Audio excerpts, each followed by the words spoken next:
If I had to pick the single most powerful predictor of how an American votes and what political opinions they hold, it would be one thing: party identification. Identifying with a party functions as a perceptual screen. People are more likely to notice, remember, and credit information that confirms their party's positions, and to discount or deny information that challenges them. And party ID isn't randomly distributed. It correlates strongly with race, gender, religion, education, age, and geography. Let me walk through the major correlates. Race and ethnicity remain among the strongest. African Americans have supported Democratic presidential candidates by margins of roughly 90% or more since the 1960s. Latino and Asian American voters have leaned Democratic by roughly 2 to 1. Though both groups are internally diverse and the margins fluctuate, white voters lean Republican with particularly strong Republican support among whites without college degrees. But here's a notable 2024 shift. Trump made significant gains among Hispanic men and black men without college degrees.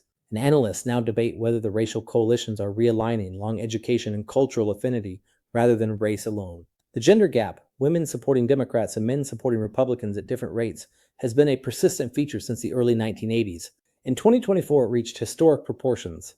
College-educated women supported Democrats by especially large margins, while men without college degrees moved sharply Republican. Religion still structures partisanship. White evangelical Protestants are among the most reliably Republican constituencies, 75 to 80%. The religiously unaffiliated. The nunnas, now roughly 30% of the adult population, lean heavily Democratic. Catholics split along ethnic and educational lines. Education has become one of the most powerful and recent sorting variables.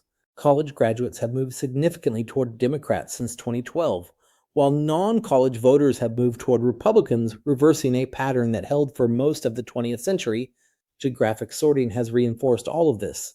Democrats are concentrated in urban cores and inner suburbs. Republicans dominate rural areas and exurbs. And people are increasingly moving to communities dominated by their co-partisans, reducing the cross-cutting social contacts that once moderated political views. A few last terms. Single-issue voters won't support a candidate who disagrees with them on one paramount issue, period. Independent voters are about 30 to 40% of the electorate by self-report, but research shows a substantial portion are leaners who functionally behave like partisans. True swing voters are smaller than their political salience suggests, but in a closely divided national electorate, they can be decisive.